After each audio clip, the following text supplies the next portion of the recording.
Recentemente, mas exatamente há 5 dias atrás, eu publiquei uma nota nas minhas redes sociais sobre a Revolução Comunista de 1917. Nessa nota, eu comento o fato de que Rudolf Rummel, um demógrafo perito em contabilizar homicídios em massa causados por governos, estimou o total de vidas humanas que foram dizimadas pelo socialismo, comunismo ou marxismo no século XX. Só no século XX, 61 milhões de pessoas foram assassinadas na União Soviética, na Rússia, por regimes socialistas. 78 milhões de pessoas foram assassinadas na China. Se nós formos avaliar o que aconteceu em todo o mundo, cerca de 200 milhões de pessoas assassinadas por regimes socialistas e comunistas. Só para você ter uma ideia, apenas na União Soviética, 10 vezes a população de Santa Catarina, o número de mortos vítimas do comunismo. Existem também muitos documentos públicos, de consulta pública, de fácil acesso, e eu vou citar apenas um, para chegar nessa questão da soltura de segunda instância, etc. Esse documento que eu vou ler agora está no livro História Secreta do Ocidente, e diz o seguinte: segundo a comissão de inquérito de Denikin, 1.700.000 pessoas foram assassinadas apenas nos anos 1918 e 1919, e mais de 1,5 milhão de pessoas assassinadas no inverno de 1920. Uma lista de mortos publicada em 1923 inclui mais de 500 mil membros de profissões liberais e intelectuais assassinados por regimes comunistas.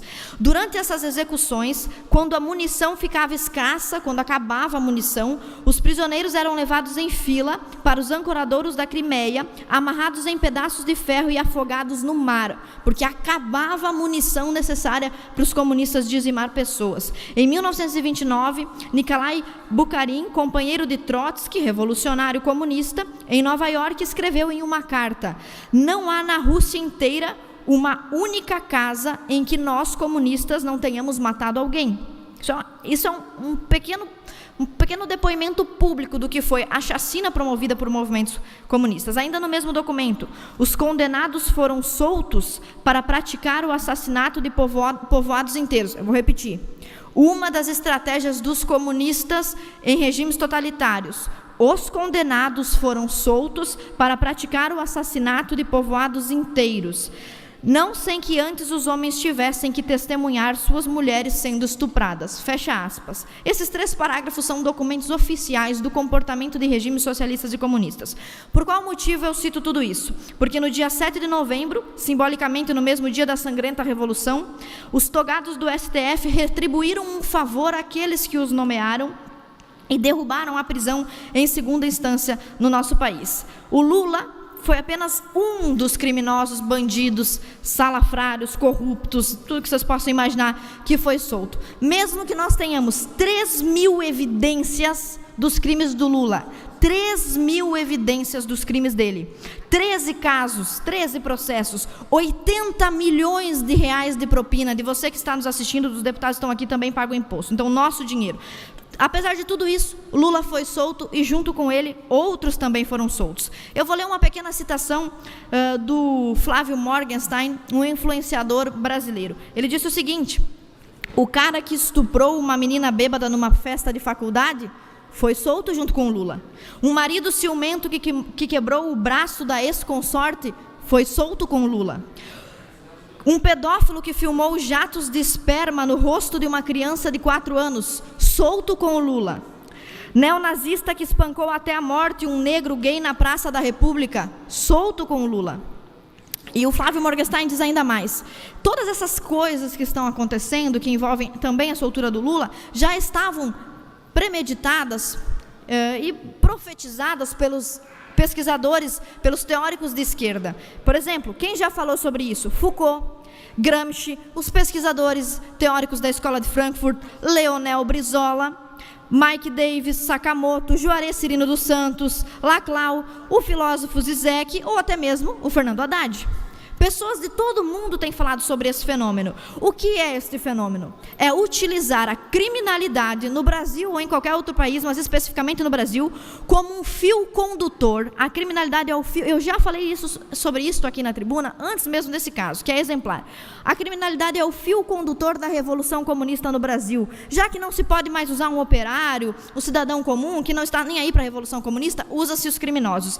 E para eu demonstrar para vocês, não vou ficar nas minhas palavras, porque às vezes o pessoal diz que os ideólogos são extremistas, estão querendo criar divisão, etc.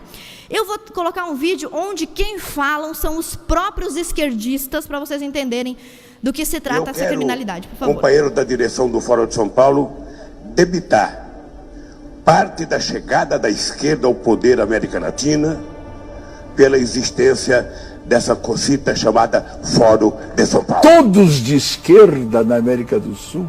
Você podia prever que isso ia acontecer? Prever não, mas nós já lutávamos por isso e já trabalhávamos por isso, inclusive porque nós criamos o Fórum de São Paulo, que lutava para isso. Vários companheiros meus, várias pessoas que eu respeito, praticaram uma série de atividades, incluindo atividades armadas. Eu, especificamente, tive uma participação armada. El éxito de un país como Brasil es éxito también para América Latina, que pienso que estamos llamados a integrar. Un día defendemos la idea de la integración, esperamos que un día sea realidad. Entre otras cosas, cuando tenemos otra alternativa histórica y cuando hablamos de una América Latina unida y integrada, pensamos en Brasil, no concebimos el éxito de América Latina sin el éxito de Brasil y no concebimos la integración de América Latina sin la integración de Brasil dentro de América Latina. Me han honrado con sentarse esta noche a oír estas ideas de un soldado, de un latinoamericano entregado de lleno y para siempre a la causa de la revolución de esta América nuestra. Un inmenso abrazo bolivariano para todos ustedes. Deixa eu tirar uma outra dúvida que toda hora aparece, especialmente no noticiário internacional. Fala-se de uma aliança, de um eixo, Chaves, Fidel e Lula. Ô Boris, você sabe que isso é no mínimo uma piada de mau gosto, claro. E eu te aconselho até não repetir isso. Foi aqui. E devemos muito aos companheiros cubanos. Devemos muito aos companheiros cubanos. E o Chaves vai fazer muita falta. E eu espero que o Maduro cumpra exatamente o papel que o Chaves vinha fazendo para a integração da nossa querida América do Sul. Hoje eu estou de alma lavada, porque parecia impossível, há 4 anos atrás, nós 3 estávamos sentados numa mesma mesa, comunicando, finalmente, demos um passo importante em benefício dessa grande nação sul-americana. La historia de Brasil ha logrado la consolidación para la nueva etapa del avance de las transformaciones y los cambios de América Latina. Es un paso gigantesco del gigante Brasil que viene a reforzar toda nuestra fuerza revolucionaria en el continente. Querían revertir al gran Brasil para después venirse sobre todos nosotros. Aquí lo que va a haber en América Latina cada vez más es revolución. Pela primeira vez, companheira, nós não vamos ter um candidato de direita na campanha. Não é fantástico isso? Vocês querem conquista melhor do que numa campanha neste país a gente não ter nenhum candidato de direita? Mas agora, se tivesse apresentando os candidatos que eu estou vendo aí, vai ser uma coisa inédita neste país. Se tiver 4 ou 5 candidatos, é todo do espectro de esquerda. Essa eu acho que é uma conquista que nós precisaríamos aprender a valorizar. Porque era inimaginável até outro dia que nós chegássemos a esse momento do Brasil. Não ter um candidato que represente a direita. É fantástico. Existe sim polarização no Brasil, é democrática essa polarização e deve existir. E as pessoas precisam se posicionar, porque não se posicionar é deixar o Foro de São Paulo atuar livremente. Aqueles que estão estão em cima do muro, ou que dizem que estão defendendo ideias mais equilibradas e que não existe direita e esquerda, que esses conceitos foram superados, ignoram 30 anos de história desse país. E a esquerda está assanhada dessa maneira. Isso que vocês estão vendo aí, ó, um professor de uma universidade federal fluminense dizendo que os companheiros comunistas têm que matar os evangélicos. Isso aqui foi ontem, esses dias. E nós temos um outro exemplo, pode colocar, uma professora de universidade ameaçando os alunos, dizendo que quer quebrar fascista a pau. Existe uma polarização e é dever de todo brasileiro se posicionar, à esquerda ou à direita. E não fazer isso é colaborar com o Foro de São Paulo. Sargento Lima.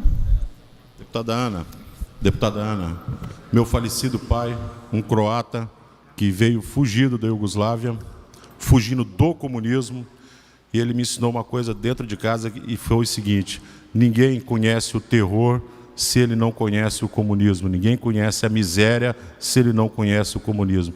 Ele foi um homem muito grato ao Brasil, justamente por encontrar aqui a liberdade que ele não encontrava no país dele. Parabéns, é justamente isso: terror, miséria e destruição. Obrigada, Sargento Lima, obrigada pelo seu apoio de sempre. Então, deixo um convite aos catarinenses, os que votaram em mim, os que não votaram, os que estavam em dúvida, que se posicionem a partir de agora, visitem as atas do Foro de São Paulo para compreender de que forma a soltura do presidente Lula e de outros milhares de criminosos tem a ver com esse projeto para o Brasil todo.